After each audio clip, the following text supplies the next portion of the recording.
Hello friends, welcome back to my channel. मैं हूं मानसी और आप सभी को मेरे चैनल में बहुत बहुत स्वागत है। तो ये वीडियो सैटरडे का है फ्रेंड्स। तो मैं बच्चों के लिए मैगी बना रही थी। बच्चों के लिए क्या, मेरे लिए भी मैगी बना रही थी।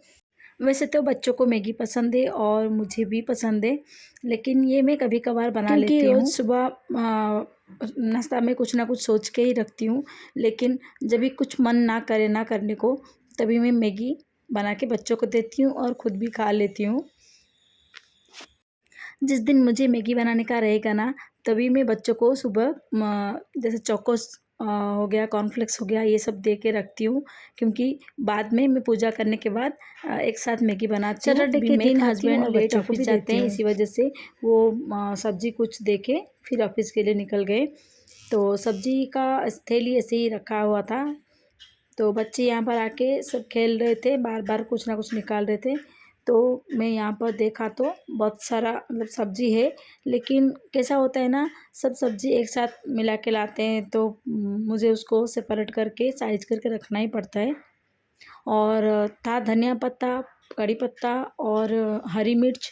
हरी मिर्च जो है ना, उसको डंठल के साथ रख दो तो वो जल्दी ख़राब हो जाता है, तो इसी वजह से उसका मैं डंठल भी सब निकालती हूँ और कड़ी पत्ता को भी अपने जगह पे स्टोर करती हूँ और धनिया पत्ता को भी साफ़ करके रखती हूँ, क्योंकि मेरे पास थोड़ा टाइम था सब्ज़ी बनाने के लिए। तो मुझे लगा कि ये काम कर लेती हूँ, अगर इसको ऐसे रखूँगी ना, बाद में करूँगी, फिर करने को मन ही नहीं होता है, ऐसे ही फ्रिज में रख लेती हूँ। तो यहाँ पर मैं कड़ी पत्ता का जो डब्बा है ना, जो थोड़ा कड़ी पत्ता बचा हुआ था पहले से, उसको मैं निकाल देती हूँ और वो डब्बा को अच्छे से पोंछ के फिर टिश्यू पेपर डाल के उसमें कड़ी पत्ता, देखिए यहाँ पर बच्चे कड़ी पत्ता को रख लेती हूँ और जो पुराना वाला कड़ी पत्ता उसको मैं ऊपर रखती हूँ। वो बड़ा बड़ा डंठल रहता है ना, तो उससे कैसे एक दूसरे के आँख में भी लग सकता है, इसी वजह से मैं वहाँ पर चिल्ला रही थी कि ऐसा मत करो। और वो इधर उधर कुछ ना कुछ करते रहेंगे, क्योंकि सैटरडे था तो स्कूल भी छुट्टी था, तो इसी वजह से ये दोनों ऐसे हरकत कर रहे थे। और हस्बैंड भी ना सब्ज़ी लाते तो उनको भी पूछना चाहिए था कि ये लेना है कि नहीं लेना है, लेकिन नहीं, वो अपने आप जो रहता है ना ऊपर से और ले आते हैं। गाजर, बीटरूट, कैप्सिकम, ये सब ना आधा आधा किलो ले आओ ना तो बहुत दिन जाता है, जल्दी ख़त्म नहीं होता ये सब्ज़ी। और मैं अगर बोलूँ ना हस्बैंड को कि आप क्या इतना बीटरूट लेके आते हो, गाजर जितना चाहिए उतना लेके आओ, ये ख़राब होता है, तो वो क्या बोलते हैं कि बीटरूट का सब्ज़ी बनाओ, बहुत टेस्टी लगता है। लेकिन सच बोलूँ तो ऐसा बीटरूट का अलग से सब्ज़ी, गाजर का सब्ज़ी, ये ऐसा सब नहीं बनाओगे ना, कोई खाएगा भी नहीं। मैं क्या करती हूँ, इडली, डोसा, उत्तपम, उपमा, ये सब मैं कद्दूकस करके ऐड करती हूँ, कैसे भी करके बच्चों को खिला देती हूँ। लेकिन पर्टिकुलर एक सब्ज़ी को बनाओ, गाजर या बीटरूट, ऐसा तो कोई खाएगा भी नहीं। लेकिन हस्बैंड को पता नहीं क्या उनको पसंद है, वो किधर खाते हैं और बाकी सब्ज़ी सब रखने के बाद मैं किचन में आ गई थी ये दोपहर के खाने में बनाने के लिए। ये सब्ज़ी को ना यहाँ पर क्या बोलते हैं एग्जैक्टली मुझे नहीं मालूम, लेकिन शायद चौली बोलते हैं और हमारे में कुछ अलग ही बोलते हैं। ये बहुत ही टेस्टी लगता है और अगर फ्रेश रहेगा ना तो बहुत ही टेस्टी लगता है। अगर थोड़ा सा पका हुआ हो जाएगा तो अंदर का सीड बाहर निकल जाता है, कुछ अच्छा नहीं लगता है। तो ये सब्ज़ी मेरे बच्चों को पसंद है, सबको पसंद है ये, तो मुझे लगा कि यही बना लेती हूँ, उसको रखूँगी तो ज़्यादा खराब मतलब ये ख़राब हो जाता है जल्दी, इसी वजह से मैं इसका अभी भज्जा बना दूँगी, मतलब भाजी बनाऊँगी। तो सिंपल तरीके से ही प्याज डाल के जैसे नॉर्मल सब्ज़ी बनाती हूँ ना, वैसे ही। तो यहाँ पर मेरा सब्ज़ी तो हो गया था दोपहर का। लंच मैंने बना लिया था, दाल चावल सब्ज़ी, सिंपल सा रेसिपी। तो ये जो वीडियो है ना फ्रेंड्स, ये इवनिंग का वीडियो है, जब भी मैं कुछ सिलाई कर रही थी और बच्चों को पढ़ा रही थी, तभी का वीडियो है। सिलाई मतलब क्या, कुछ मतलब कपड़े ऐसे होते हैं ना, उसका स्टिच निकल जाता है, मतलब कपड़ा तो अच्छा रहता है लेकिन उसका स्टिच खुल जाता है ना, तो बस एक स्टिच लगाने का ही रहता है उसमें, तो वही मैं कर रही थी। बच्चों को कैसा होता है ना, मैं पढ़ाई के लिए देती हूँ और मैं कुछ अलग से करूँगी ना, तो वो बिल्कुल भी माइंड कॉन्स्टेंट करके बैठते नहीं हैं और तुम क्या कर रहे हो, क्यों कर रहे हो, बहुत सारा सवाल उनका चालू ही रहता है और बार बार उठेंगे। और इसे देखिए, ये छोटी वाली वो ना उसका कुछ ज़्यादा ही हरकत रहता है। मतलब बार बार वो उठ के बैठ के मैं मुझे ये सिखा दो, मुझे ये बताओ, जानबूझ के मुझे परेशान कर रही थी उधर। तो मैंने भी उसको फिर से लिखने के लिए कुछ दे दिया, क्योंकि वो ना जल्दबाजी में ऐसे ही फटाफट फटाफट लिख के मुझे दिखा देती है कि मेरा हो गया लिख के, लेकिन प्रॉपर तरीके से वो लिखती नहीं है। और जो बड़ी वाली देखिए यहाँ पर लिख रही है ना, वो प्रॉपर लिखती है। तो वही मैं उसको फिर से लिखने के लिए दिया कि तुम अच्छे से लिख के मुझे दिखाओ, नहीं तो वही चीज़ तुम्हें बार बार दूंगी लिखने के लिए।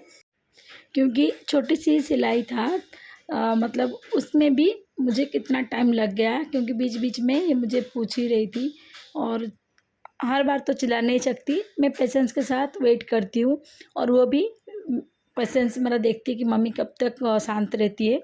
जब तक वो मुझे गुस्सा ना दिलाए ना, तब तक उसको शांति नहीं मिलती। तो वैसा उसका चालू ही था, तो मैं सिलाई करके उसको रख दिया साइड करके। तो यहाँ पर मैं वो जो आप गॉडरेज देख रहे हो ना, वहाँ पर हस्बैंड का कपड़ा वगैरह सब रहता है, और बाकी कुछ सामान भी रहता है। तो वो थोड़ा-सा मतलब नहीं था प्रॉपर तरीके से, तो मुझे लगा उसको मैं थोड़ा ठीक कर दूँ, उसको ज़्यादा टाइम भी नहीं लगेगा। और यहाँ पर बेडशीट, पिलो कवर कुछ-कुछ है। और बच्चों का बैग रखने के लिए ना प्रॉपर जगह मुझे नहीं मिल रहा था। ये गोदरेज में ना जगह है, लेकिन कैसे प्रॉपर अरेंज होके नहीं है ना, इसी वजह से जगह मतलब शॉर्टेज लग रहा था। तो मैंने क्या किया, सारे चीज़ों को निकाल दिया। मतलब ये करने के लिए मैं सोच रही थी कितना दिनों से, लेकिन मुझे टाइम ही नहीं मिल रहा था।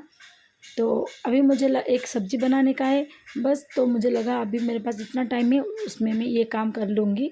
अगर आज नहीं करूँगी तो ऐसे ही फिर से आज कल करके ऐसे ही रहेगा ये। तो यहाँ पर मैं सारे चीज़ों को अरेंज करके रख रही हूँ।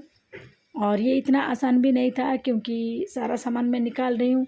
ऊपर से मेरे बच्चों का सवाल कि ये कहाँ रखोगे, ये ऐसा क्यों रख रहे हो, उसको क्यों निकाला, ऐसे बहुत सारे सवाल। तो वहाँ पर मैंने सब सामान को रख लिया, और नीचे बैग रखने के लिए भी जगह मिल गया मुझे। तो यहाँ पर मैं किचन में आ गई थी तुरई की सब्ज़ी बनाने के लिए।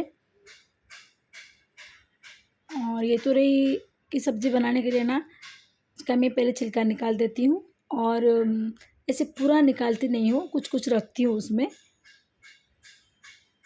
तो ये अच्छे से मैं क्लीन कर दूँगी। और क्लीन करने के बाद इसको पानी में मैं नहीं डालूँगी, क्योंकि पानी में ये सब्ज़ी को नहीं डाला जाता है। इसको ऐसे ही मैं अच्छे से धो के फिर से कट करूँगी, और एक बार धो के पानी से निकाल दूँगी। और इसमें मैं एक आलू भी डालूँगी, क्योंकि हमारे ना सब्ज़ी में बिना आलू का हमें अच्छा नहीं लगता है। एक सब्ज़ी देखिए मेरे पीछे पीछे कैसे मेरी छोटी वाली उठ के आ गई। मतलब मैं उनके पास बैठ के रहूँगी तो ठीक है, उठ के आऊँगी तो पीछे पीछे बा आएँगे ही आएँगे। मतलब मुझे ये चाहिए, मुझे पानी दे दो, नहीं तो कुछ ना कुछ चाहिए उनको। यहाँ पर आके वो ऐसे ही कुछ बोल रही थी, तो मैं भी उसको बोल रही थी कि जाओ अपना पढ़ाई करो। तो यहाँ पर मैं आलू को भी वही स्क्वायर साइज़ में कट कर रही हूँ, और छोटे छोटे पीस में कट कर रही हूँ ताकि जल्दी बन जाए। क्योंकि अभी ना मिनिमम 8:30 से ऊपर हो गया था, तो हस्बैंड ऑफिस से आने का टाइम भी हो गया था। तो यहाँ पर मैं आलू को धो के उसको पानी में डाल के रख दिया, और तुरई को पानी निकाल के अलग से रखा। और अभी आलू को निकाल के तुरई के ऊपर रख दिया मैंने। तो उसमें मैं डालूँगी प्याज, अदरक लहसुन कुछ नहीं डालती हूँ, खाली प्याज डाल के बनाऊँगी, प्याज और टमाटर। तो सरसों का ऑयल डाल दिया। ऑयल गर्म होने के बाद मैं उसमें तेज़पत्ता, जीरा और सूखा मिर्च इतना ही डाला है। फिर उसमें ये कटा हुआ प्याज डाल के अच्छे से भून लूँगी। प्याज लाल होने के बाद उसमें मैं सब्ज़ी ऐड कर दूँगी। और ये तुरई की सब्ज़ी में एक मतलब अच्छा टेस्ट लाने के लिए ना, यहाँ पर मैं रुचि करी पाउडर यूज़ करती हूँ, जो कि ये सब्ज़ी को ना बहुत ही टेस्टी बना देता है। बाकी मैं अलग से कोई मसाला नहीं डालती। हाँ, थोड़ा-सा धनिया पाउडर डाला है मैंने। फ्रेंड्स, अगर आपको मेरा आज का ये वीडियो अच्छा लगे तो प्लीज़ एक लाइक कर देना, और चैनल को सब्सक्राइब। देखिए सब्ज़ी यहाँ पर 80% कुक होने के बाद मैं यहाँ पर टमाटर ऐड करती हूँ, और टमाटर मिनिमम 5-7 मिनट में हो जाता है। तो सब्ज़ी को अच्छे से मिक्स कर देती हूँ, और हस्बैंड आ गए थे तो मैं सबके लिए खाना भी लगा देती हूँ। Thank you for watching.